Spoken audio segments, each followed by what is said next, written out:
The unknown number flashed on Kwon Jisu's phone 3 times before he answered. He should have let it go to voicemail.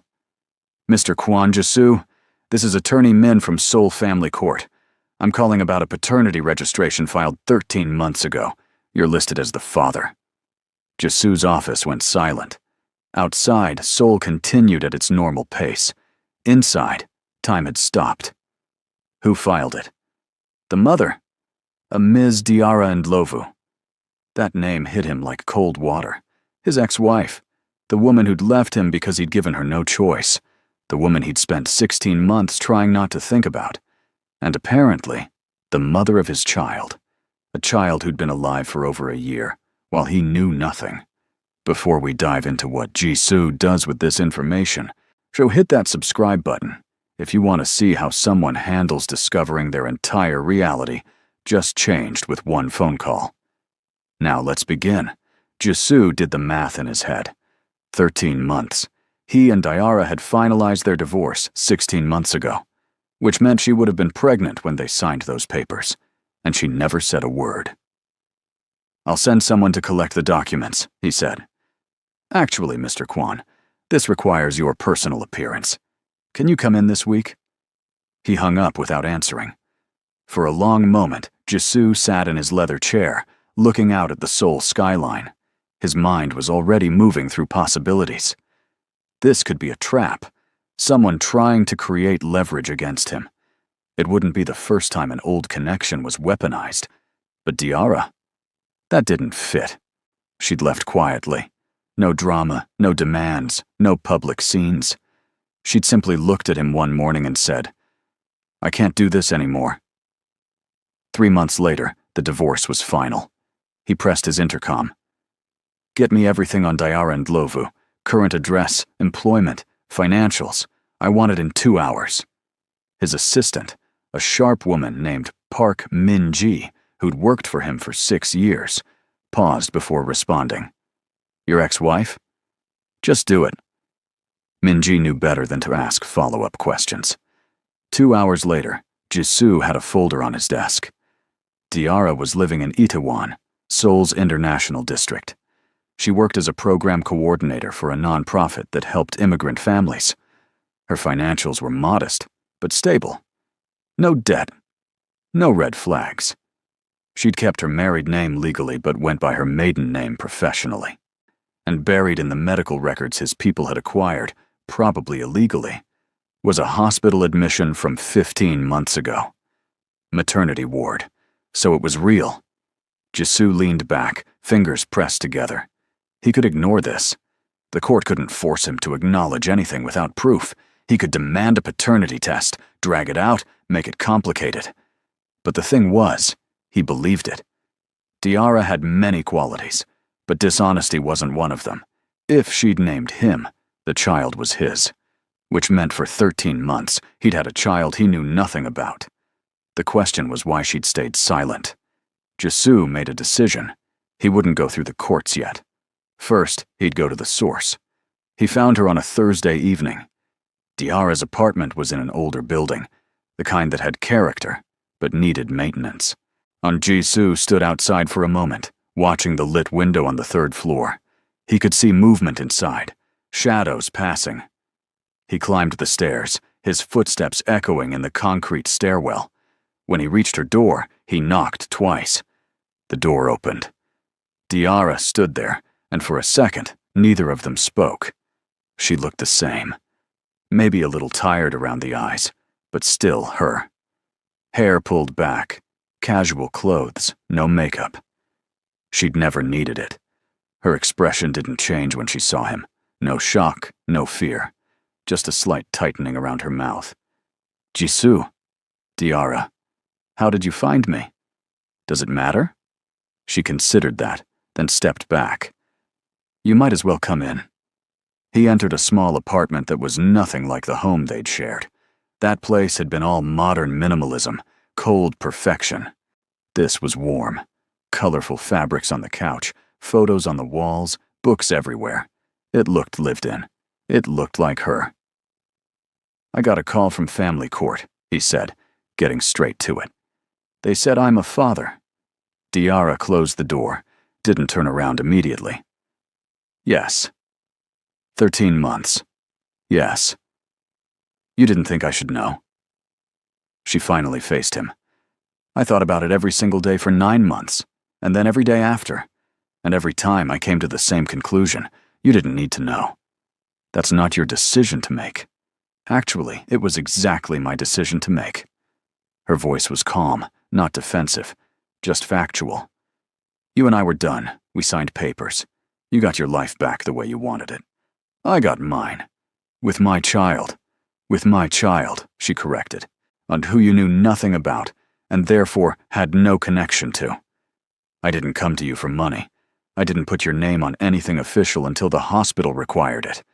I built a life that didn't include you. Jisoo felt something hot flash through his chest. Anger, maybe. Or something closer to pain. You had no right. I had every right. Diarra crossed her arms. Do you remember our last year together? Do you remember what it was like? He did. Long silences. Her asking questions he couldn't answer. Her wanting to know about his work, his life, the things he kept locked away. Him shutting her out because that was safer. That was control. I remember you gave up, he said. Diarra laughed, but it wasn't a happy sound. I gave up trying to love someone who wouldn't let me in. That's different. So this is punishment. This is protection. She moved to the couch, sat down. Your world is dangerous, Jisoo. You know it. I know it. Why would I bring a baby into that? Where is the child now? Sleeping. In the next room. Jisoo looked toward the closed door. Behind it was a person who shared his blood, his DNA, and he'd never even seen them. I want to meet. He stopped. Is it a boy or girl? Something flickered across Diarra's face. Sadness, maybe. A boy. His name is Kofi. That's not Korean. He's not just Korean. The weight of that sat between them. I want to meet him, Jisoo said again. No. You can't stop me. I can go through legal channels, force the issue. You could, Diarra agreed, and I'd fight you every step. It would be messy and expensive and take years. And at the end of it, maybe you'd get supervised visits once a month. Is that what you want? I want to know my son. Why? She leaned forward. Be honest. Is it because you actually want to be a father? Or is it because I made a choice without you, and you can't stand not having control? The question hit harder than it should have. Jisoo had built his entire life on control. Every business deal, every alliance, every decision calculated for maximum advantage. The idea that something this significant had happened without his knowledge, without his input, it felt like a wound. But was that the same as wanting to be a parent? I don't know, he admitted, and it was the most honest thing he'd said in a long time. Diarra's expression softened slightly. At least that's true. Look, I'm not trying to hurt you. I'm really not. But I need to put Kofi first, and right now, you're a stranger to him. A stranger from a life I deliberately left behind. So what do I do? She was quiet for a moment. You go home. You think about what you actually want, and if you decide you want to be in his life, you do it the right way. Legal, proper, with boundaries. I won't keep him from you forever. But I also won't just hand him over, because biology says you're connected. Jisoo stood. This conversation was going nowhere, and he needed to think. This isn't over. I didn't think it would be. Diarra walked him to the door. For what it's worth, he has your eyes. After the door closed, Jisoo stood in the hallway for a long minute. From inside the apartment, he heard a small sound. A baby's cry, muffled through the walls. Then Diarra's voice, soft and soothing, and singing something in a language he didn't recognize. He left the building and sat in his car for 20 minutes before driving away. The next morning, Jisoo did something he rarely did. He canceled his meetings and went to see his lawyer. Attorney Kang was a woman in her 50s, who'd handled everything from his business contracts to his divorce. She listened without interrupting as Jisoo explained the situation. When he finished, she sat back. "What do you want the outcome to be?" "I want access to my son. Legally, you have rights. We can file for a paternity test, establish legal fatherhood, and petition for custody arrangements." "How long?" 6 months, maybe more. Family courts move slowly, and if she fights it, which it sounds like she will, it could drag out. Jisoo drummed his fingers on the armrest. "What if I don't fight?" Kang raised an eyebrow, meaning, "What if I do what she asked? Go through proper channels, show up correctly?" "That would be, well, slower. And you'd have no guarantee of results. She holds all the cards right now. But it wouldn't be a war." "No," Kang agreed. "It wouldn't be a war." Jisoo thought about Diara's apartment, the warmth of it, the photos on the walls, the way she'd looked at him without fear, just firmness. She wasn't playing games. She was just protecting her child. Their child. "Set up a mediation," he said. "Through the court. Official, but not combative. I want to do this right." Kang looked surprised, but she nodded. "I'll make the calls."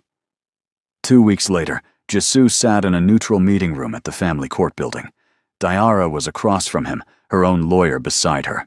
So a mediator, a calm older man named Mr. Song, sat at the head of the table. "Thank you both for agreeing to this process," Mr. Song began. "The goal here is to establish a parenting plan that serves the best interests of the child while respecting both parents' rights and concerns. Ms. Ndlovu, you've submitted a proposal. Would you like to outline it?" Diara glanced at her notes. "I'm willing to allow visitation, but it needs to be gradual. Supervised visits first, 1 hour per week, in a public place. After 3 months of consistent visits, we can discuss unsupervised time. After 6 months of consistency, we can talk about overnight visits." "Consistency meaning?" Jisoo asked. "Meaning you show up when you say you will. Same day, same time. No cancellations unless it's an emergency. No sending someone else in your place. Heart, you want to be a father? You have to actually be present." Mr. Song nodded. "That's reasonable. Mr. Kwon, what's your response?" Jisoo wanted to argue. 6 months of supervised visits felt like an eternity. But he looked at Diara's face and saw no room for negotiation. "Fine, I agree." Diara blinked, clearly surprised he hadn't pushed back. "Good," Mr. Song said. "Let's establish the schedule. Ms. Ndlovu, what works for you?" "Saturday afternoons, 2 p.m. There's a park near my apartment." "Every Saturday?" Jisoo confirmed. "Every Saturday. If you miss 2 in a row without an emergency cause, we reevaluate the arrangement." It was a test. She was setting up hoops and waiting to see if he'd jump through them.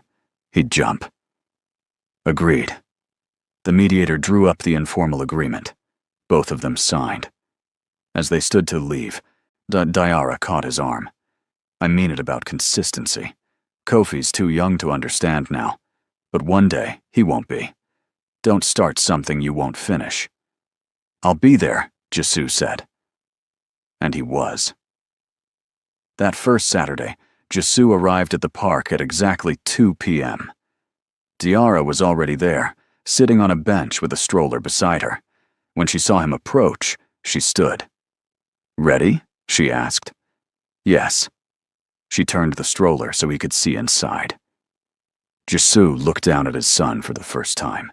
Kofi was awake, big dark eyes staring up at him with infant curiosity. He had Diara's nose, her mouth.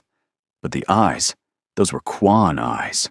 Sharp, observant, even at 13 months old. "Can I hold him?" Jisoo asked. Diara hesitated, then nodded. She lifted Kofi out of the stroller, and after a moment, placed him in Jisoo's arms. The baby was heavier than he expected. Warmer. He looked up at Jisoo and made a small sound, one hand reaching up to grab at Jisoo's collar. Something shifted in Jisoo's chest. something he had no name for. Support his head more, Diarra instructed. Your other hand, yes, like that. They stood there in the park, this strange, broken family, while other people walked by with their dogs and their normalcy. He's beautiful, Jisoo managed. He is. Diarra's voice was soft. And he's good. He sleeps through the night now, mostly. He laughs a lot. He's starting to walk. Kofi grabbed Jisoo's finger and squeezed. How long do I have? Jisoo asked. 1 hour. I'll be right over there. She pointed to a bench 15 feet away. Close enough to intervene, far enough to give space. That first hour was awkward. Jisoo had no idea what to do with a baby. He sat on the grass, Kofi in his lap, and mostly just watched him.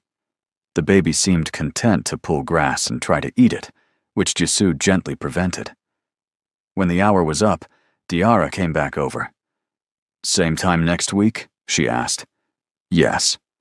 She took Kofi back, settled him in the stroller. You did okay. It was the smallest compliment, but Jisoo held on to it. Over the next few weeks, a pattern developed.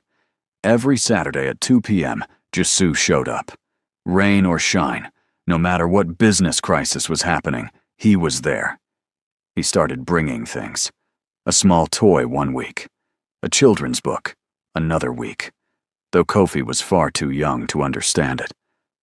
By the 5th week, Kofi smiled when he saw him. It was probably just infant randomness, but Jisoo chose to believe otherwise. Diarra watched all of this from her bench, her expression unreadable. On the 8th Saturday, Jisoo arrived to find Diarra looking stressed. Everything okay? He asked. Kofi's teething. He's been crying all morning. This might be a short visit.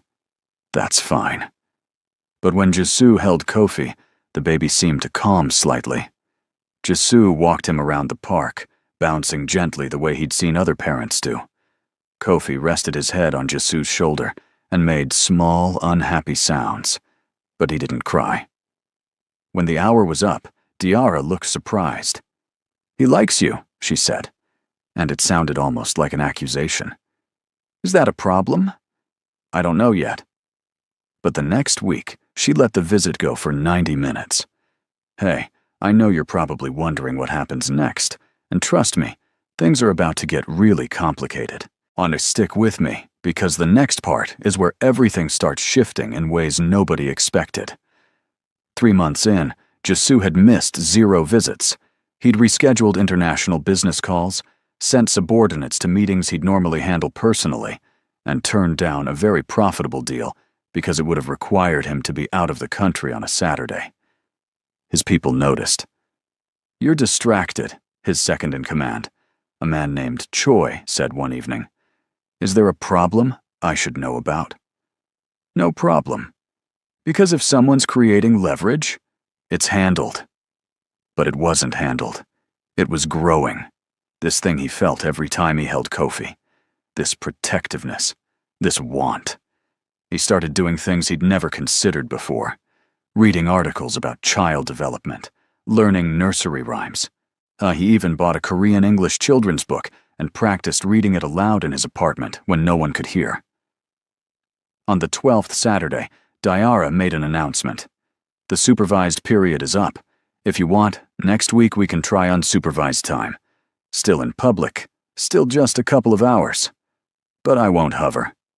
Jisoo felt something like victory, but he kept his face neutral. I'd like that. That next Saturday, Diarra handed over the stroller with a diaper bag, packed with everything Kofi might need. My number's in his bag. Call if anything goes wrong, anything at all. We'll be fine. She looked doubtful, but stepped back. Jisoo took Kofi to a different part of the park, one with a small playground. He sat in the grass and let Kofi crawl around, keeping one hand always close. The baby was fast, not faster than Jisoo expected. He lunged for a stick, and Jisoo intercepted it. No, that's dirty. Kofi looked offended and made a grumpy sound that was so much like Diarra's annoyed expression that Jisoo almost laughed. Another parent, A mother with her own toddler smiled at him. First time solo? Is it that obvious? You look terrified. It gets easier. But the thing was, Jisoo wasn't terrified. He was focused. This was a different kind of challenge than business negotiations, but it was still about reading situations, anticipating needs, and staying 3 steps ahead. Kofi tried to eat another stick. Jisoo redirected him to a toy. By the time Diarra came back 2 hours later, Kofi had a smudge of dirt on his face, and his shirt was on backwards because Jisoo had attempted and failed a diaper change. But they were both intact. Diarra inspected her son, then looked at Jisoo. What happened to his shirt? Diaper incident. I did my best. She bit back a smile. Next time, the tabs go in the back. Noted. As she was buckling Kofi into the stroller, she said without looking up, "You've been consistent. I'll give you that." I said I would be. People say a lot of things. She straightened. But you've shown up. So, I think we can move to the next phase. You can take him to your place next week. I'll need to see it first, make sure it's safe. And you'll need basic supplies there. Jisoo's apartment was the opposite of child-friendly. Glass tables, sharp corners, expensive breakables everywhere. I'll make it work. I'll come by Friday to inspect. Text me your address. That week, Jisoo did something he never thought he'd do. Something he called a child-proofing service. Professional people came through his apartment, installing cabinet locks, outlet covers, and corner guards. He bought a portable crib, high chair, toys. An entire section of his living space transformed into something soft and safe. Minji, his assistant, watched all this with barely concealed shock. "Sir, are you expecting a child?" "I have a child. I'm expecting him to visit." She blinked. "I didn't know you. When did—" "It's recent. I'll need Saturdays blocked permanently.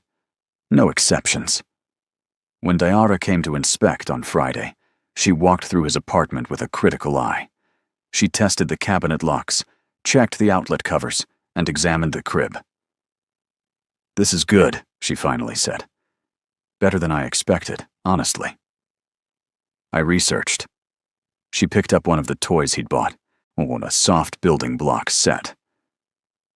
"These are age-appropriate."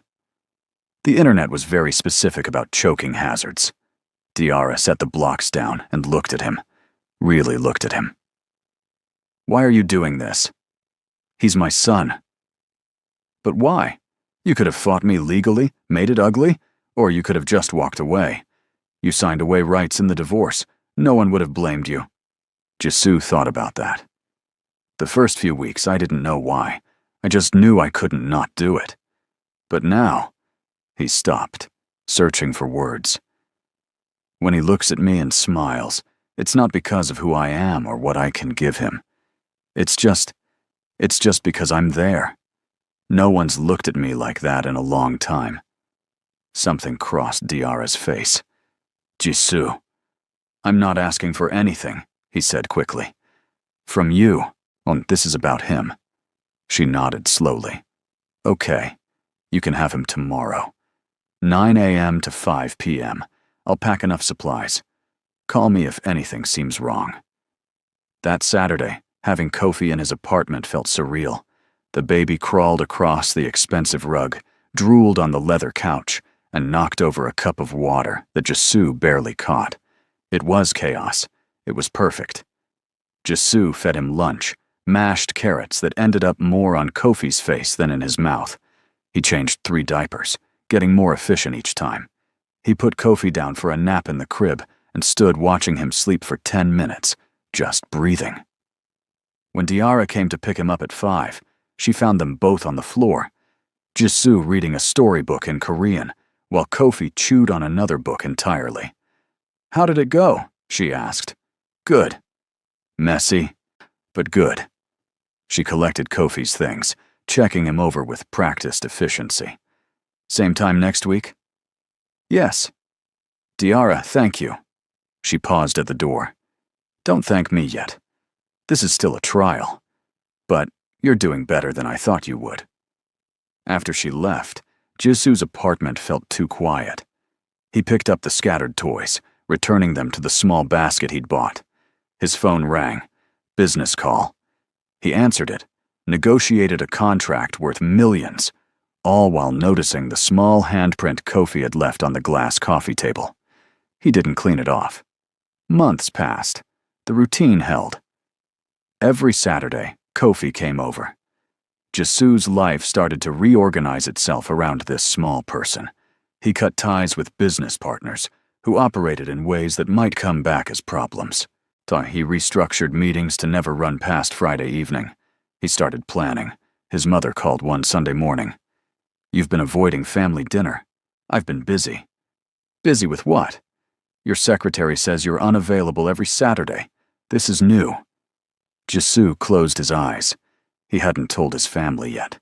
His mother was traditional, judgmental, and would have opinions about everything from Diara to the divorce to the child. "I'll explain in person. I'll come to dinner next week." When he showed up at the family home the following Sunday, his mother, brother, and sister-in-law were waiting. They settled in the formal dining room, and his mother got straight to it. "So, what's this about?" "I have a son. He's 17 months old. His name is Kofi." Silence. His brother spoke first. "You have a what?" "A son. With my ex-wife." His mother's face went through several expressions. "The African woman?" "Diara, yes." "And you're just telling us now?" "I just found out myself 7 months ago." More silence. His sister-in-law leaned forward. "Can we meet him?" "Not yet. It's complicated." His mother set down her teacup with a sharp click. "Complicated how?" "If he's a Kwan, he should be raised as a Kwan. Properly. He's being raised properly. Diara is a good mother. But you're not married to her anymore." "No." "So this child is illegitimate." Jisoo felt his jaw tighten. "This child is mine. That's all that matters." The dinner went downhill from there. His mother had opinions about responsibility, about propriety, about what the family would think. His brother was quieter, but clearly skeptical. Only his sister-in-law seemed genuinely interested in the actual child, rather than the scandal. Jisoo left early, frustrated and tired. When Saturday came, he was still thinking about that dinner. Kofi was playing with blocks, stacking them just to knock them down and giggle. The sound cut through Jisoo's bad mood. "Your grandmother thinks I'm handling this wrong," he told the baby, who obviously didn't understand. "She thinks there are proper ways to do things." Kofi offered him a block. Jisoo took it. "But I think maybe the proper way is just showing up. What do you think?" Kofi knocked over the tower again and laughed. "Yeah, that's what I thought too." The shift happened gradually, then all at once. At month 8, Diara started allowing evening pickups. Jisoo would get Kofi on Saturday mornings and keep him until bedtime. The first time he put Kofi to sleep in his apartment, the baby cried for 20 minutes straight, wanting his mother. Jisoo walked circles around the living room, bouncing, humming, doing everything the parenting articles suggested. Nothing worked. Finally, he called Diara. He won't stop crying. Is he hurt? Hungry? Does he need changing? No, and no. I think he just wants you. Diara was quiet for a moment. Put me on video. Jisoo switched to a video call and turned the camera toward Kofi. The baby's face was red and blotchy from crying. Hey, baby boy. Diara's voice came through the speaker, warm and familiar. Mama's here. You're okay. Kofi's crying stuttered. He stared at the phone. You're having a sleepover with Appa, remember? Mama will be there in the morning. You're being so brave. She sang a short song, and something in her native language, and Kofi's sobs turned to hiccups. Rock him side to side, not up and down, she instructed Jisoo. Slower. There you go. Within 5 minutes, Kofi's eyes were drooping. Jisoo carefully laid him in the crib, phone still in hand, showing Diara's face until the baby was fully asleep. When he stepped out of the room, he switched the camera back to himself. Thank you, He'll get used to it. It's just new. She looked tired. How are you holding up? I've negotiated hostile takeovers that were less stressful.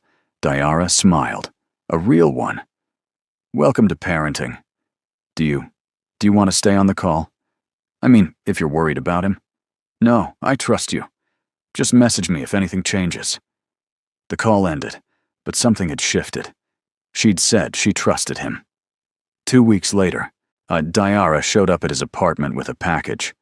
What's this? Jisoo asked, letting her in. Books. For Kofi. She set the box down. He needs to learn about both sides of his heritage. These are children's books about African culture, folklore, and history. Jisoo pulled one out. The illustrations were bright and beautiful. I don't know how to pronounce half these words. Then learn. But she said it gently, not as a challenge. Here, this one's easy to start with. She sat on his couch and opened a book about a clever spider. Kofi crawled over immediately, always drawn to his mother. Diara pulled him into her lap and started reading. Jisoo sat down next to them and listened. The story was simple, teaching a lesson about wisdom and humility. Diara's voice changed for different characters, making Kofi giggle. When she finished, she handed the book to Jisoo. Your turn. Now? He needs to hear it from you, too. Jisoo took the book, suddenly nervous in a way business meetings never made him. He read slowly, stumbling over unfamiliar names. Kofi listened with the patience only small children have, occasionally patting the pages. When he finished, Diara nodded. Better. Practice the rest. I'll quiz you next week. She started to stand, but Jisoo spoke without thinking. Stay for dinner? Diara froze. What? It's almost 6. You probably haven't eaten. I was going to order food anyway. Jisoo, that's not. We don't do that. Why not? We're both here. We're both hungry. It's just food. She looked uncertain, which was rare for her. This is about Kofi, not us. I know. But Kofi needs to eat too. And he's still learning to use utensils. Seems easier if we're both here to tag team the mess. Diara looked at their son, who had indeed found a leftover snack cup and was attempting to feed himself with questionable success. Fine, but nothing fancy. And I'm not staying late. Jisoo ordered Chinese food, mild dishes that Kofi could pick at. They ate on the floor around the coffee table because Kofi refused to stay in the high chair. He's stubborn, Jisoo observed, as Kofi rejected his third attempt to offer him a piece of carrot. He gets that from you. I was going to say he gets it from you. Diara raised an eyebrow. Me? I'm perfectly reasonable. You literally created a 6-month testing system before letting me be alone with my own child. That's not stubborn. That's smart. But she was smiling a little. Kofi chose that moment to grab a handful of rice and smush it in his hair. They both lunged for him at the same time, hands colliding. Diara got to him first, wiping his hands with a napkin, while Jisoo grabbed the rice out of his hair. Bath time is going to be fun, Diara muttered. I have a tub. I can handle it. Have you bathed him before? Twice. Successfully. Successfully meaning? We both survived, and he ended up cleaner than he started. Diara laughed, actually laughed, and the sound did something to Jisoo's chest. He'd forgotten what her laugh sounded like. After dinner, Diara stayed to help with bath time. Kofi loved water, splashing and playing with foam letters that stuck to the tile. Jisoo's bathroom ended up soaked, but the baby was clean and happy. When Kofi was in pajamas, drowsy and calm, Diara said goodbye. Jisoo walked her to the door. Thank you for the books, he said. He needs them, and so do you. She paused. Tonight was okay. But Jisoo, don't read into it. I'm not. Yes, you are. I can see it on your face. We're co-parenting. That's all. I know. She left, and Jisoo closed the door, wondering if he was lying to her or himself. The next Saturday, Jisoo's phone rang from an unknown international number. He almost didn't answer, but something made him pick up. Is this Kwanjaa? A woman's voice, accented, skeptical. Yes. This is Thandiwe, Diarra's sister. We need to talk about what you're doing to my sister. Jisoo sat up straighter. I'm not doing anything to her. You're showing up, being consistent, playing father. Oh, and now she's confused. Confused about what? About whether you've actually changed, or if this is just another version of control. Thandiwe's voice was sharp. I was there when you broke her heart the first time. I helped her pack and leave. So understand when I say, if you hurt her again, I don't care how powerful you are.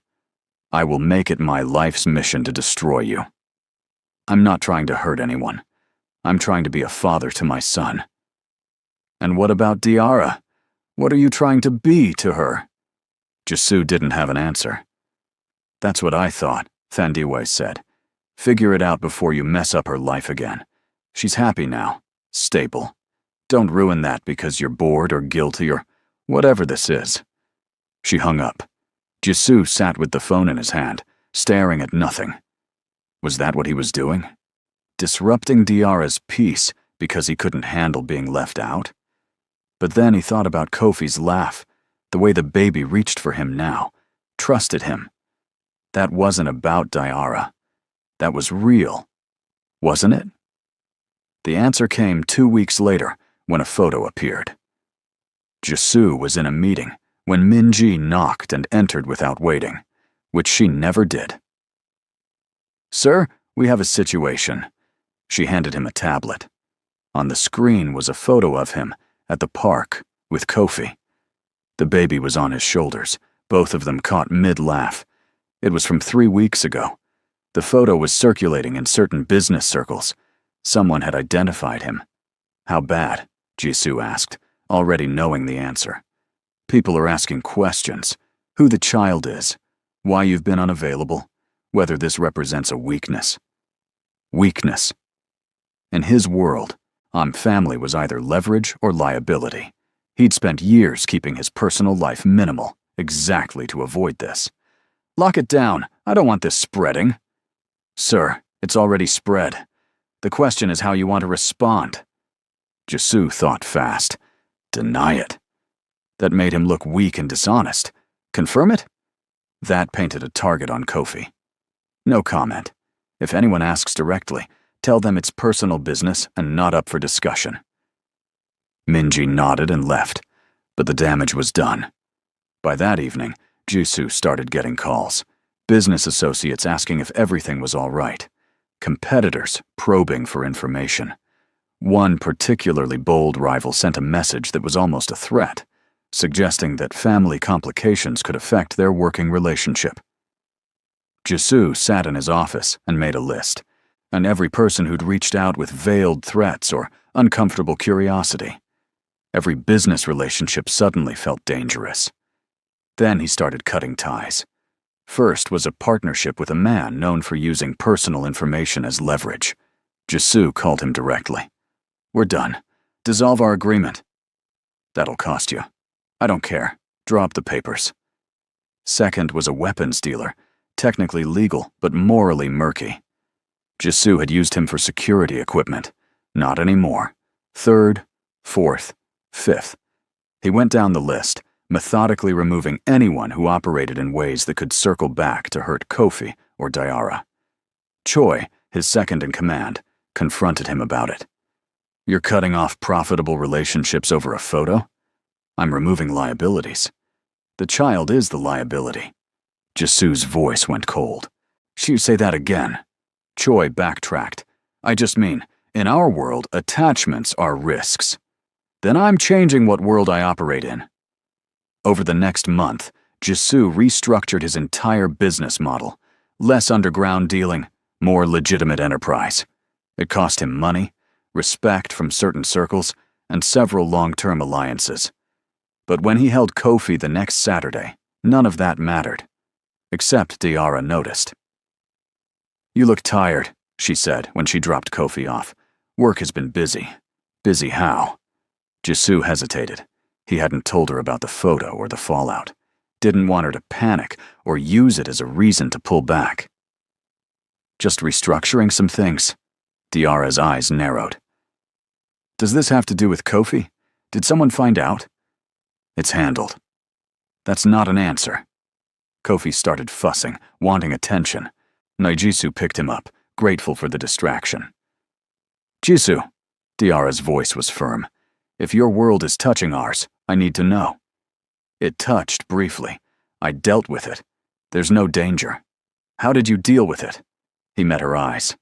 I removed the people who saw it as opportunity. Cut ties with anyone who might use him as leverage. It's done. Diarra processed that. You changed your business because of him? Yes. How much did it cost you? Does it matter? Yes, it matters. Because if you did something big, and you're going to resent it later, resent us, I need to know now. Jisoo set Kofi down with his toys and faced Diarra fully. I don't resent it. Those partnerships were always going to be problems eventually. This just forced me to handle it sooner. You're really okay with this? With how much your life is changing? My life needed to change. I just didn't know it until I met him. He gestured to Kofi, who was now trying to eat a toy car. Diarra was quiet for a long moment. My sister called you. She did. She threatened to destroy me if I hurt you. That sounds like Thandiwa. Diarra almost smiled. What did you say? Nothing that satisfied her. Jisoo paused. She asked what I was trying to be to you. I didn't have an answer then. Do you have one now? No. But I know what I'm trying not to be. I'm trying not to be the person who shut you out, who made you feel like you weren't part of my life. He took a breath. You asked me once about my work, my world. I said it wasn't your concern. That was wrong. So what? Now you're going to tell me everything?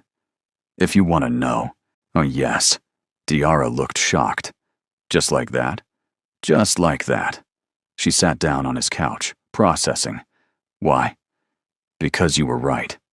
Back then, you were right. I kept you separate because I thought that was protection. But really it was control. I controlled the information, the access, the boundaries. And I lost you because of it. Jisoo, we're not getting back together. I know. This isn't about that. This is about being honest. Co-parents should trust each other, right? You can't trust me if I'm hiding things. Diarra looked at him like she was seeing someone new. Who are you, and what did you do with my ex-husband? Your ex-husband is learning that maybe he didn't know everything after all. Kofi crawled over and pulled himself up using Jisoo's leg, a new skill he was very proud of. Jisoo steadied him automatically. He'll be walking soon, Diarra said softly. I know. I've been reading the milestone charts. Of course you have. But she said it with warmth, not mockery. She left 20 minutes later, but the conversation stayed with Jisoo for days. The following Saturday, Diarra asked if she could use his laptop for something. Hers had died, and she needed to send an urgent email for work.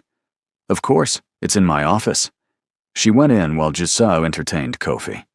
When she came back out 15 minutes later, her face was strange.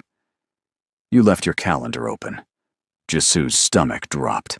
His calendar had everything. Meeting notes, business details, things he probably shouldn't have left accessible. I didn't mean to snoop, Diarra continued, but I saw Jisoo. You've been turning down international trips. And for months, every single Saturday is blocked. Yes, you told me once that those trips were essential, that your business would fall apart without you traveling. I adjusted. You adjusted your entire business model around Saturday afternoons? Yes. Diarra sat down, laptop forgotten. Why didn't you tell me? It's not a sacrifice, it's a choice. But it cost you. I can see the notes. You've lost clients, opportunities. And I gained a son. Jisoo kept his voice level. That seems like a good trade. Kofi chose that moment to toddle over, still unsteady on his feet. He crashed into Diarra's legs and laughed. She picked him up automatically, kissing his forehead. I don't know what to do with this, she admitted. With what? With you being this. Consistent. Changing. Actually following through. She looked at him over Kofi's head. The man I divorced wouldn't have done any of this. Maybe I'm not him anymore. People don't just change. No, Jisoo agreed. They don't just change. They decide to, and then they do the work. Every day. Diarra left early that day, claiming she had errands. But Jisoo knew a retreat when he saw one. He'd pushed too close to something real, and she needed space. He gave it to her. But the next Saturday, she showed up with a proposition. My family wants to meet him, she said, meaning Kofi. My mother is coming to visit from Zimbabwe in 2 weeks, and my sister Thandiwe, the one who called you. Okay. They want to meet you too. Jisoo processed that. Meeting her family felt significant, official. Are you comfortable with that? I don't know. But they're not going to stop asking. And honestly, if you're going to be in his life, they should know you. When? Saturday, 2 weeks from now. We're having a family dinner at my place. You'd come at 6. I'll be there. Diarra nodded, then hesitated. They're going to judge you, especially Thandiwe. And my mother, she's traditional in different ways than your family. She's going to have opinions. I can handle opinions. Can you handle them without getting defensive or cold? That was a fair question. The old Jisoo would have shut down any criticism with ice and distance. I can try. That's all I'm asking. The 2 weeks passed quickly. Jisoo found himself nervous, which was ridiculous. He'd negotiated with hostile executives, stared down threats, built an empire. But the idea of sitting across from Diarra's mother made his palms sweat. He showed up at exactly 6, holding a gift he'd agonized over. Not too expensive, not too cheap. A nice bottle of wine and a traditional Korean tea set, something that showed respect, but wasn't trying too hard. Diarra opened the door. She was wearing a colorful dress, her hair down. She looked beautiful. Hi, she said. Hi. They're already here. Fair warning, Thandiwe has prepared questions. Of course she has. Diarra almost smiled. Come on. The apartment was more crowded than Jisoo had ever seen it. 2 women sat in the living room. One was clearly Diarra's mother, older, regal with sharp eyes. The other was younger, mid-30s maybe, with an expression that could cut glass. Thandiwe. Mama Thandiwe, this is Jisoo. Jisoo, my mother Rudo, ours and my sister. Jisoo bowed slightly, a sign of respect. It's an honor to meet you both. Rudo looked him up and down. So you're the one who broke my daughter's heart, and then suddenly wants to play father. Well, no easing into it then. Yes, ma'am, I did break her heart, and I'm not playing at anything now. I'm trying to do better. Thandiwe snorted. Trying. That's a convenient word. Diarra intervened. Can we at least sit down before the interrogation starts? They settled in the small living room. Kofi was already asleep in his room, which meant this dinner was purely about the adults. Rudo accepted the gifts with a polite nod, but no warmth. Thandiwe didn't even pretend to be impressed. Dinner was tense. Diarra had cooked traditional food, rich and flavorful. Jisoo complimented it honestly, and Rudo thawed slightly. Diarra says you've been consistent with visits, Rudo said. Yes, ma'am. Every week for 10 months now. And why should we believe this will continue? Because I want to know my son, and because I owe it to him to be present. You owe it to him? Thandiwe leaned forward. What about what you owe Diarra? You married her, promised her a life, then shut her out of yours. You owe her more than just showing up for the baby. Jisoo met her eyes. You're right. I do. And I don't know how to make up for those years. But I'm trying to be someone who deserves to be in both their lives now. Why? Rudo asked. Why now? Why not when she was your wife, begging for scraps of your attention? The words hit hard because they were true. Because I was a coward then, Jisoo said quietly. I thought keeping her separate from my work was protecting her. Really, I was protecting myself. From vulnerability, from having to change, from letting someone see all of me. He paused. She left because I gave her no choice. And losing her taught me what I should have known all along. Which is? Thandiwe pressed. That control isn't the same as care, and that the things worth having are the things that require you to be brave. Silence fell over the table. Ruto studied him. Pretty words. Yes, ma'am. But I'm backing them with action. I've changed how I work, who I work with, how I spend my time. I've put Kofi first in every decision for 10 months. I plan to keep doing that. And what about my daughter? What about her? Where does she fit in this new life you're building? Jisoo glanced at Diarra, who looked uncomfortable. That's up to her. I'm not here to pressure or push. I'm here because she's Kofi's mother, and because I still care about her well-being. Care about, Thandiwe repeated. That's diplomatic. It's honest. The dinner continued, questions coming from all angles. Ruto asked about his family, his business, his plans. Thandiwe asked about his past, his mistakes, his intentions. Diarra mostly stayed quiet, watching. By the time dessert came out, Jisoo felt exhausted, but something had shifted. Ruto wasn't warm exactly, but she wasn't hostile either. As they were clearing plates, Thandiwe cornered him in the kitchen. I meant what I said on the phone. You heard her again. I'll end you. I believe you. Good. She paused. But I'll admit, you're doing better than I expected. Diarra seems not happy exactly, but less sad. That's something. I'll take it. When Jisoo left that night, Diarra walked him to the door. You survived, she said. Barely. They liked you more than they wanted to. Thandiwe told me in the kitchen. She also threatened to end me. That means she's considering letting you live. Diarra smiled. Thank you for being honest with them, and for not getting defensive. Your family loves you. They're supposed to be protective. Still, it couldn't have been easy.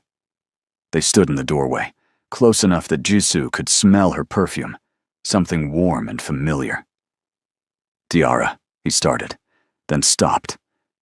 Don't, she said softly. Whatever you're about to say, don't. Not yet. Why not? Because I'm not ready. You're doing everything right, and it's confusing. And I need time to figure out what I feel versus what I remember feeling. Jisoo nodded. Okay, take your time. He left, but the words stayed with him. She'd said yet. Not ready yet. That meant maybe someday. If you're still here, thank you for sticking with this story. Drop a comment and let me know what you think Diarra should do, because what happens next is going to test everything they've been building. Let's keep going. The following week, everything went wrong. Jisoo was in his office when Choi entered without knocking, face grim. We have a problem. Someone leaked information about your restructuring. Our competitors know you've been cutting ties, and they think you're weak. Let them think what they want. It's not that simple. Young's group is making moves.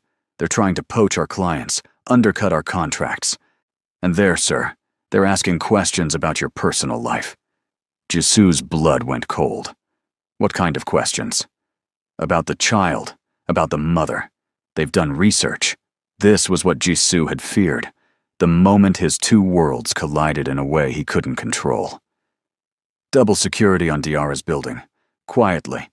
I don't want her knowing unless necessary. Already done. But sir, Young sent a message. He wants to meet. No. He suggested that if you don't meet, he'll make things difficult for everyone involved. It was a clear threat.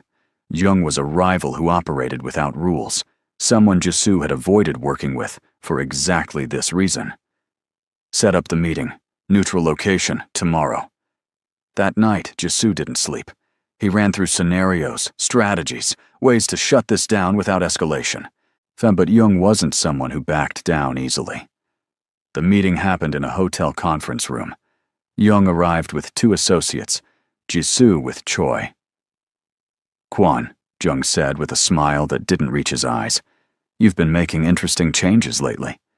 Business evolution. Is that what we're calling it?" Young sat down. "Looks more like weakness to me. Cutting profitable partnerships, turning down deals, blocking off your Saturdays." He leaned forward. "All for what? A baby that isn't even legitimate?" Jisoo's jaw clenched. "Careful. Or what? You'll do what exactly?" "You've gone soft, Kwon. Everyone sees it. And soft means vulnerable. What do you want, Young?" "I want to make a deal. You step back from 3 contracts we're both competing for. Let me have them without a fight. In exchange, I keep what I know about your personal complications private." It was blackmail, clean and simple. The old Jisoo would have responded with threats, with overwhelming force, would have found Young's pressure points and squeezed until he backed down. But that approach would invite more conflict, more danger. And danger near him meant danger near Kofi and Diarra. "I need to think about it," Young smiled. "You have 24 hours. The meeting ended. Back in his car, Choi spoke carefully. "What are you going to do?" "I'm going to remove him as a problem, permanently." "How?" "Not the old way. I'm done with that." Jisoo pulled out his phone. "Get me everything on Young's operations. Every illegal shortcut, every bribe, every corner he's cut. We're going to bury him the legal way." It took 18 hours. Jisoo called in favors from lawyers, investigators, and people who owed him. They built a case, compiled evidence, handed it to the right authorities. By the time Jung's 24 hours were up, he was being investigated for tax fraud and bribery. Jisoo called him personally. "The deals are yours. I'm out." "Smart choice. But if you ever mention my family again, what's happening to you now will look like mercy. Are we clear?" Jung's silence was answer enough. Jisoo hung up and immediately called Diarra. "Is everything okay?" she answered, clearly sensing something was wrong. "Can I come over? I need to tell you something." She hesitated. "Now?" "Yes." "Okay, come over." 20 minutes later, Jisoo sat in her apartment and explained everything. The photo, Jung's threats, how he'd handled it. Diarra listened without interrupting, her face unreadable. When he finished, she said, "This is exactly what I was afraid of." "I know. Your world touching ours, Kofi becoming a target. He was never in real danger. I made sure of it. This time." Diarra stood, pacing. "But what about next time? What about when he's older and someone uses him to get to you?" "I won't let that happen." "You can't promise that." Kofi started crying from the other room, woken by the raised voices. Diarra went to get him, returning with the sleepy toddler on her hip. "I've built a safe life for him," she said quietly, "away from all of this. And now it's following us anyway." "Diarra, maybe this was a mistake. Maybe I should have kept you away." The words hit like a physical blow. Jisoo looked at Diarra holding their son, saw the fear in her eyes, and felt something crack inside him. "You're right," he said. Diarra blinked. "What?" "You're right. My world is dangerous, and it followed you, and I can't guarantee it won't happen again." He stood. "But walking away won't change that now. Young already knows about you both. Other people know. The information is out there. So what are you saying?" "I'm saying that keeping me at a distance won't make you safer anymore. It'll just mean you're dealing with potential threats without me there to handle them." He paused. "But if you want me gone, I'll go. I'll still make sure you're protected, from a distance.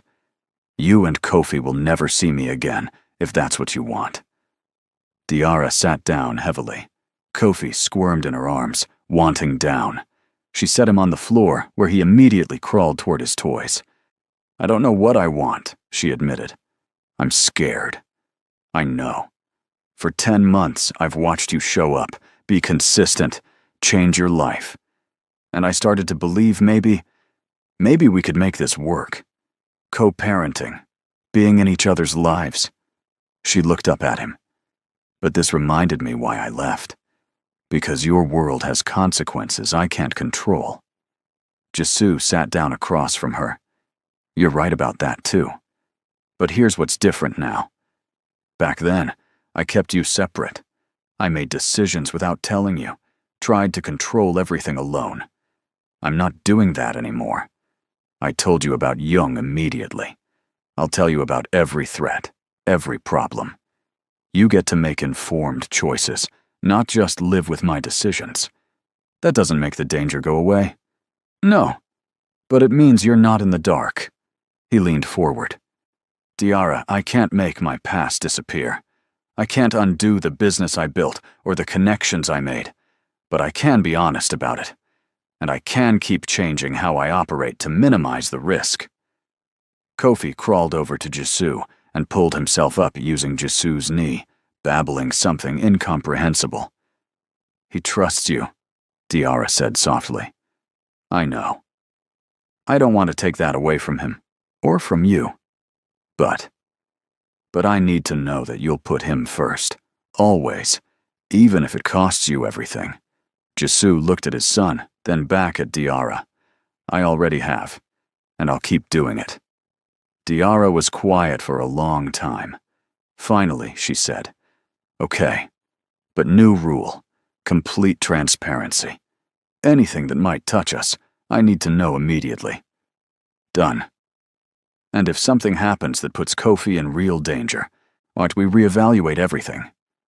"Agreed," she nodded, some of the tension leaving her shoulders. "Okay then." Jisoo left that night feeling like he'd barely avoided losing everything. The conversation haunted him for days, but it also clarified something. He'd been making changes to his business, but he hadn't gone far enough. If he wanted Diarra to feel safe, if he wanted Kofi to grow up without fear, he needed to do more. Over the next 3 months, Jisoo did something radical. He started stepping back. He promoted Choi to handle day-to-day operations. He moved more of his assets into legitimate businesses, things that couldn't be used as leverage. He cut ties with anyone who operated in moral gray areas. His empire got smaller, quieter, less powerful in the traditional sense, but cleaner. People in his world noticed, and some saw it as weakness and tried to take advantage. Jisoo handled them efficiently, using legal means and strategic information. Some saw it as evolution and respected the move. His mother did not see it as either. She showed up at his office unannounced one afternoon. "We need to talk about this ridiculous restructuring you're doing." "Hello, Mother." "Don't hello, Mother me. You're dismantling everything your father built. For what? A child born out of wedlock? A child who is my son, your grandson, who I still haven't met because you're protecting that woman's feelings." Jisoo set down his pen. "That woman has a name. Diarra. And I'm not protecting her feelings. I'm respecting her boundaries. There's a difference. Boundaries." His mother said it like a curse. "You're letting her control you. No, I'm letting her set the terms for how I interact with our child. That's called co-parenting. It's called being weak." Jisoo stood. "If putting my son's well-being above my pride is weak, then I'm weak. I can live with that." His mother looked shocked. Jisoo never pushed back against her. He usually just went silent or changed the subject. "She's changed you," his mother said. "He's changed me. Kofi. Because being his father matters more than maintaining an image. And what about family legacy? Duty? Honor? What honor is there in building an empire that puts my child at risk?" Jisoo moved around his desk. "You want to meet Kofi? Then you need to accept Diarra. Respect her. Respect the life she's built. Because they're a package deal. You're asking me to bow to her? I'm asking you to be a grandmother, a real one, so not someone who shows up with judgment and conditions. His mother left without another word. Jisoo didn't know if that meant progress or disaster. 2 weeks later, he found out. His mother called. I want to meet them properly, the child and Diara. Tell me when and where. Jisoo called Diara that night. My mother wants to meet you both, officially. Silence on the other end. Diara, is she going to be horrible?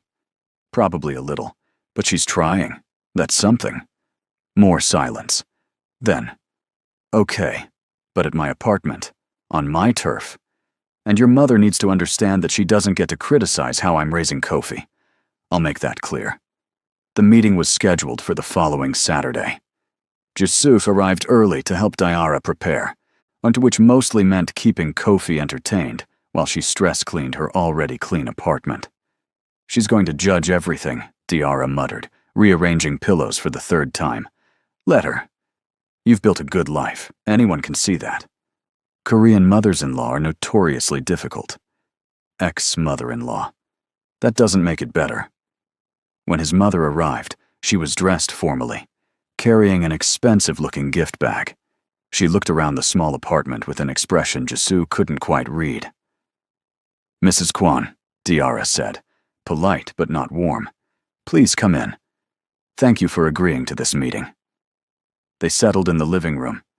Kofi, almost 2 years old now, peeked out from behind Jisoo's leg, shy. His mother's expression softened when she saw him. So this is my grandson. This is Kofi, Diara confirmed. Kofi, can you say hello? Kofi waved one small hand, then buried his face against Jisoo's knee. He's shy with new people, Jisoo explained.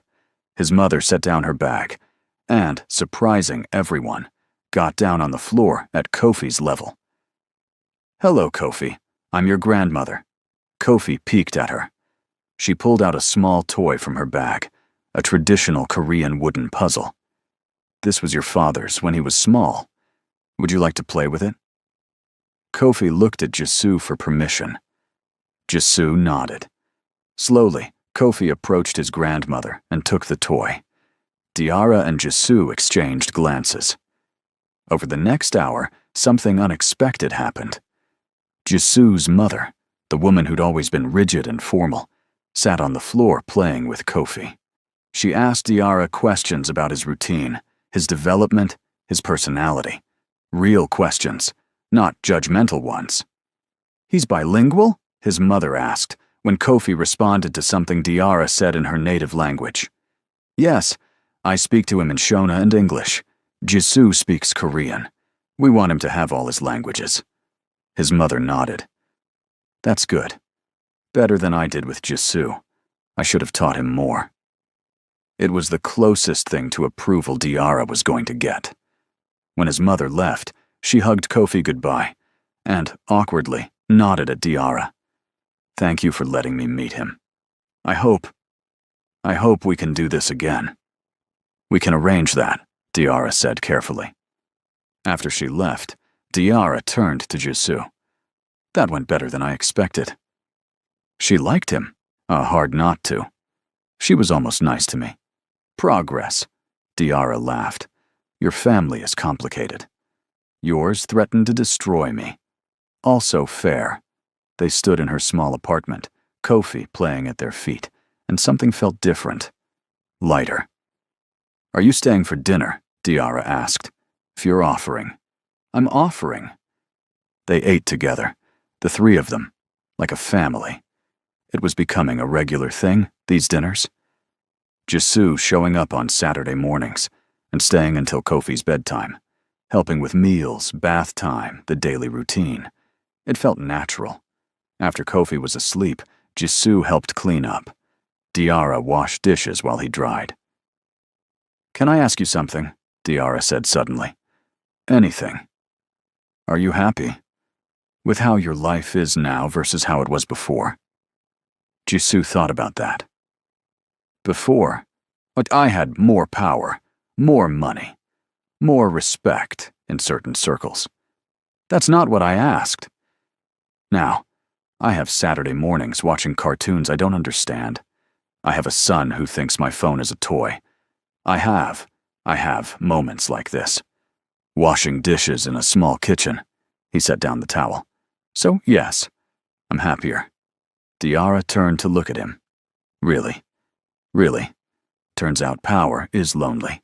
This isn't. Something shifted in her expression. She opened her mouth to say something, then stopped.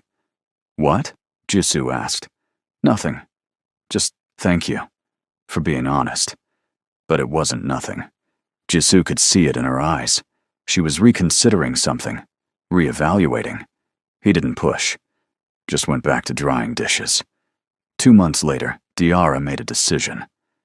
I want you to keep him overnight, she said. Full weekends, Friday evening to Sunday afternoon. Are you sure? You've been consistent for almost a year and a half. You've changed your entire life. You've handled threats without dragging us into danger. Yes, I'm sure. So the arrangement changed. Every other weekend, Kofi stayed with Jisoo. The apartment that had once been sterile and cold was now full of toys, children's books in 3 languages, finger paintings on the fridge. Jisoo learned to handle tantrums and bedtime negotiations. He learned which foods Kofi would eat and which he'd throw on the floor. He learned that sometimes comfort was just being present, not fixing things. He became a father. And somewhere in that process, he and Diarra became something else too. Not just co-parents, friends maybe. People who talked about more than just Kofi. Who texted each other random things during the week. Who showed up for each other. When Diarra's apartment had a plumbing issue, Jisoo sent someone to fix it without being asked. When Jisoo's business faced a crisis, Diarra listened to him work through it, offering perspective. When Kofi got sick, they stayed up together at the hospital, taking turns holding him. The walls between them were coming down, brick by brick. Jisoo's assistant Minji noticed. You smile more now. Do I? Yes, it's weird but nice. Choi noticed too. You're different, softer, but somehow stronger. That doesn't make sense. Doesn't make it less true. Even Jisoo's mother commented during one of her now regular visits to see Kofi. You found balance. Your father never did. It was the highest compliment she'd ever given him. But the biggest change came on an ordinary Tuesday. Jisoo was dropping Kofi back at Diarra's apartment after a weekend visit. Kofi ran to his mother, excited to tell her about the zoo trip in a mix of 3 languages. Diarra listened, smiling, then looked up at Jisoo. Do you want to stay for dinner? I'm making that stew you liked last time. I'd like that. During dinner, Kofi knocked over his juice. They both moved to clean it up, bumping heads in the process. Ow! Diarra laughed, rubbing her forehead. Sorry, Jisoo said, but he was laughing too. Their eyes met, and something passed between them. Recognition. Want. Possibility. Diarra looked away first. I should get Kofi ready for bed. I should go. But neither of them moved. Jisoo, Diarra said quietly. What are we doing? What do you mean? This. The dinners? The texting. The way we are around each other now. It feels like more than co-parenting. Jisoo's heart was racing. What do you want it to be? I don't know. I'm scared. Of what? Of making the same mistake twice. Of trusting you and getting hurt again. She looked at him. But I'm also scared of letting fear stop me from something that might be real. It is real, Jisoo said. Whatever this is, it's real. How do you know? Because I think about you constantly.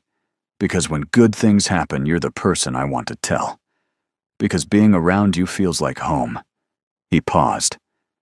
I'm in love with you. Still. Again. I don't know which, but it's true. Diarra's breath caught. Jisoo, you don't have to say anything. I'm not asking for anything. I just wanted you to know. Kofi chose that moment to start demanding attention, wanting his bedtime story. The moment broke. Jisoo left shortly after, his confession hanging in the air. For 3 days, Diarra didn't mention it. They texted normally, talked about Kofi, kept things surface level. Jisoo started to think he'd made a mistake telling her. Then on Friday evening, Diarra showed up at his apartment. Kofi wasn't with her. "He's with Thandewe," she said at his questioning look. "I needed to talk to you alone." "Okay." She came inside, paced his living room. "I've been thinking about what you said. Diarra, if I made you uncomfortable." "Let me finish." She stopped pacing. "For 2 years, I've been angry at you. For the marriage, for how it ended, for not being what I needed. And I had every right to be. You did. But watching you this past year and a half, watching you actually change, actually show up, actually be vulnerable, it's been confusing." She looked at him. "Because I never stopped loving you either. I just stopped believing you could love me the way I needed. And now? Now I think maybe you can. Maybe you have been, in all these small ways. The consistency, the honesty, the work you've put in." Jisoo's heart was pounding. "What are you saying?" "I'm saying I want to try, not jump back into marriage, but try. Dating, I guess. Seeing if what we have now can be something more." "You're sure?" "No, I'm terrified. But I'm also tired of letting fear make my decisions." She stepped closer. "So if you're willing to be patient, to let this happen slowly, then yes, I want to try." Jisoo closed the distance between them. "I can be patient. I can be whatever you need. Just be honest. That's all I need." He kissed her then, soft and careful, like something precious. She kissed him back, hands coming up to his chest. When they broke apart, Diarra was smiling. That was nice. Just nice? Okay, better than nice." They spent the evening talking about fears, hopes, boundaries. Diarra was clear that this had to be separate from their co-parenting at first. They wouldn't tell Kofi until they were sure. They'd take things slow. Jisoo agreed to everything. They started dating like new people, even though they'd been married before. Coffee dates while Kofi was at daycare. Dinner without their son present. Some long conversations about everything they'd never talked about during their marriage. Jisoo told her about his childhood, his father's expectations, how he'd built his empire as armor against vulnerability. Diarra told him about leaving Zimbabwe, building a life in Korea, the loneliness of being far from home. They learned each other again, this time without walls. 3 months into dating, Jisoo took her to meet his business partners at a formal dinner. He introduced her not as his ex-wife or his child's mother, but as Diarra, the woman he was with. Some people were surprised. Others who'd known about the divorce were shocked. Jisoo didn't care. He spent the whole evening with his hand on the small of her back, included her in conversations, showed her off proudly. Afterward, in the car, Diarra said, "Well, that was different than before." "How so?" "Before, when we were married, you'd bring me to events, but keep me at arm's length. Wouldn't let me into the conversations. Tonight you included me. Like we were partners. We are partners. I know, but you believe it now. That's the difference." 6 months into dating, they told Kofi. "Mama and Appa we're together now," Diarra explained to their 2.5-year-old. "Like we're special friends." Kofi looked between them. "Appa stays?" "Yes, Appa's going to be around more." "Okay, can I have a snack?" They'd worried about his reaction, but he adjusted seamlessly. In his mind, having both parents around was just better. The 3 of them started doing more things together. Park trips, museum visits, simple domestic moments. They felt like a family. But 1 year into dating, Jisoo knew he wanted to propose, but he also knew it had to be right. Not flashy, not controlling, not a demand. He planned carefully.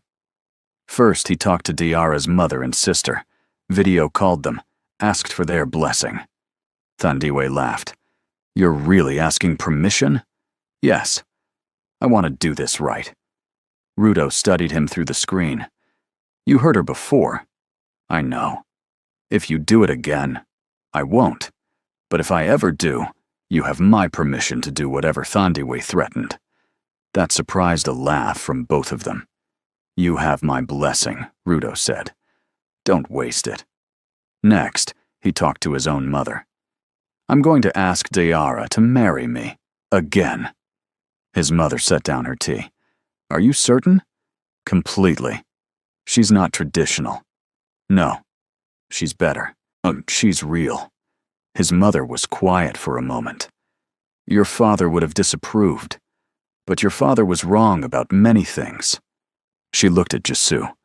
I approve. She's made you better. That's what family should do. Finally, he talked to Kofi, even though their son was too young to really understand. I'm going to ask Mama to marry me. What do you think? Mama pretty. She is. Do you want us all to live together? Yes. And get a dog? Maybe not a dog yet, but we'll work on the rest. The proposal itself was simple. Jesu cooked dinner at his apartment. Nothing fancy, just the stew Diarra had made that first time he'd stayed. He set the table, lit candles, put Kofi to bed early. When Diarra arrived, she looked suspicious. What's all this? Dinner. I wanted to do something nice. They ate, talking about their days. Normal conversation, easy and comfortable. After dinner, Jesu cleared his throat. I want to ask you something. Okay. We've been doing this for a year now, dating, co-parenting, building something together. And every day, I'm more sure that this is what I want. You, me, Kofi, a family. Diarra's eyes widened. Jesu, let me finish. He pulled out a ring box, but didn't open it yet. Last time I proposed, I was young and stupid. I thought marriage was about ownership, about having someone fit into my life. I was wrong. You were young.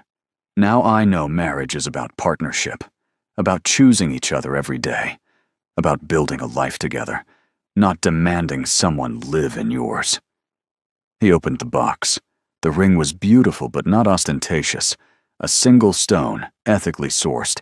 It sat in a band that incorporated both Korean and African design elements. Diarra, I'm not asking you to complete me or fix me. I'm asking you to build with me, as equals, as partners, as people who chose to love each other even when it's hard. He took a breath. Will you marry me? Again? Not because of our past, but because of who we're choosing to become. Tears were streaming down Diarra's face. You're really asking? I'm really asking. And if you say no, I'll understand. We can keep dating, take more time, whatever you need. But I wanted you to know that I'm ready. Completely ready. Diarra looked at the ring, then at him. You designed this? With help. I wanted it to represent both of us. It's perfect. She wiped her eyes. Yes. Yes. Yes, I'll marry you. Again. Because you're right. We're not who we were before. We're better. She laughed through tears. We're so much better. Jesu slid the ring on her finger and kissed her, properly this time, without hesitation or fear. From the other room, they heard Kofi's voice. Appa? Mama? They broke apart, laughing. Bedtime's over, apparently, Diarra said. They went to Kofi's room together. He was standing in his crib, hair messy from sleep. Did we wake you? Jesu asked, picking him up. Loud, Kofi complained. Sorry, buddy, but we have good news. Mama and Appa are getting married. Kofi perked up. Party. Yes, there'll be a party. Can I have cake? Diarra laughed. Yes, you can have cake. Okay. Kofi snuggled into Jesu's shoulder, already half asleep again. They stood there, the three of them, and Jesu felt complete. The wedding planning happened over the next 6 months. This time, everything was different. They planned together, making every decision as a team. The wedding would be small, intimate, blending both cultures. Both families would be there, a few close friends. Kofi would be the ring bearer, which he took very seriously once they explained it meant he got to wear a fancy outfit. Jisoo's mother helped with traditional Korean elements. Diarra's mother and sister flew in early to help with African traditions. The two mothers met and surprisingly got along, bonded over mutual grandchild obsession, and shared relief that their children had figured things out. The wedding took place in a garden, simple and beautiful. Chairs were arranged in a circle, symbolizing unity and equality. Diarra wore a dress that incorporated both white lace and traditional African fabric. Jisoo wore a suit with subtle Korean embroidery. Kofi wore a tiny hanbok and carried the rings on a pillow, walking down the aisle with concentrated determination. When it was time for vows, Jisoo went first. Diarra, the first time we got married, I promised to love you. I meant it. But I didn't understand what it required. I thought love was a feeling, something that just existed. I didn't know it was a choice, made every single day. He took her hands. Today, I'm making that choice with full understanding. I choose to love you when it's easy and when it's hard. I choose to be honest even when it's uncomfortable. I choose to be your partner, your equal, your safe place. He paused. I can't promise perfection, but I promise presence. I promise truth. I promise that I will spend every day trying to be worthy of the trust you're giving me. Diarra was crying again, but smiling. Jisoo, when I left you, I thought I'd never feel this way about you again. I thought we were done. Her voice wavered. But you proved me wrong, not with big gestures or expensive gifts, but with consistency, with change, with actually doing the work. She squeezed his hands. Today I'm choosing you too. Not because our son needs us together, but because I want us together. I choose to trust you with my heart again. I choose to build a life with you, different than before, better than before. She smiled through tears. I can't promise it'll always be easy, but I promise I'll stay. As long as you stay truthful, I'll stay present. And we're in this together. The officiant barely got through the official words before they were kissing, earning cheers from their small audience. Kofi yelled, "Cake time!" which made everyone laugh. The reception was joyful. Both families mingled, sharing food and stories. Rudo and Jisoo's mother sat together, watching Kofi run around, discussing future grandchildren. Thandiwe cornered Jisoo at one point. You did good. Don't mess it up. I won't. I'll still end you if you do. I know. She hugged him, surprising them both. As the sun set, Jisoo and Diarra stood together, watching their families, their son, their new beginning. We did it, Diarra said. We did. I'm happy. Me too. Kofi ran over, grabbing both their hands. Come dance. They let themselves be pulled onto the makeshift dance floor, laughing. Later, after the party wound down, and Kofi was asleep at his grandmother's house, Jisoo and Diarra went home. Not to separate apartments, but to the house they'd bought together. A real home, chosen and built as partners. I can't believe we're married again, Diarra said, looking at her ring. I can't believe you said yes. I can't believe you actually changed. I can't believe I almost lost you. She leaned against him. But you didn't. We found our way back. Better than before. So much better. 1 year later, things had settled into a beautiful routine. Jisoo had stepped back even further from his business, taking on an advisory role. He'd discovered he liked mentoring more than empire building. Diarra had expanded her nonprofit, helping more families. Jisoo's resources and connections, used ethically, made a real difference. Kofi was thriving, a bright, bilingual, bicultural child who moved seamlessly between worlds. The family expanded when they adopted a dog, much to Kofi's delight. Jisoo's mother babysat regularly, teaching Kofi traditional Korean games. Diarra's family visited often, filling the house with noise and love. On a quiet Sunday morning, Jisoo woke to find Diara already up, reading on the couch. Kofi was between them, coloring. "Good morning," Diara said, smiling. "Morning." Jisoo sat down, and Kofi immediately climbed into his lap, showing him a drawing of their family. 3 figures holding hands, a dog, a house. "That's us," Kofi announced proudly. "It's perfect," Jisoo said. And it was. No, it wasn't perfect. There were still challenges, disagreements, moments of stress, but they faced them together, some with honesty and commitment. Some love stories end. Theirs had ended once, messily and painfully. But the best love stories don't just end. They rebuild. They learn. They choose to begin again, wiser and stronger. As Jisoo sat with his wife and son, morning light streaming through the windows, he realized something. The empire he'd built, the power he'd accumulated, none of it compared to this. To being chosen, to choosing, to showing up every day and doing the work. He'd spent his whole life trying to control everything. Turned out the best things in life were the ones you couldn't control. You could only nurture them, protect them, and choose them over and over again. Diara looked up from her book and caught his eye. "What are you thinking about?" "How lucky I am." "Good answer." Kofi tugged his sleeve. "Appa, can we go to the park?" "After breakfast." "Can Mama come?" "Of course Mama's coming. We go together now."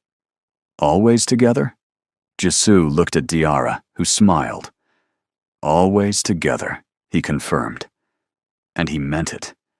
If you made it all the way to the end, thank you for being here for this whole journey. Stories like this remind us that people can change, love can rebuild, and second chances are possible when you do the actual work. If this story touched you in any way, hit that subscribe button and drop a comment telling me what part resonated with you most. Your support means everything, and I've got more stories coming that I think you're going to love. Until next time, remember that the best love stories aren't the ones that never break. They're the ones that rebuild stronger than before.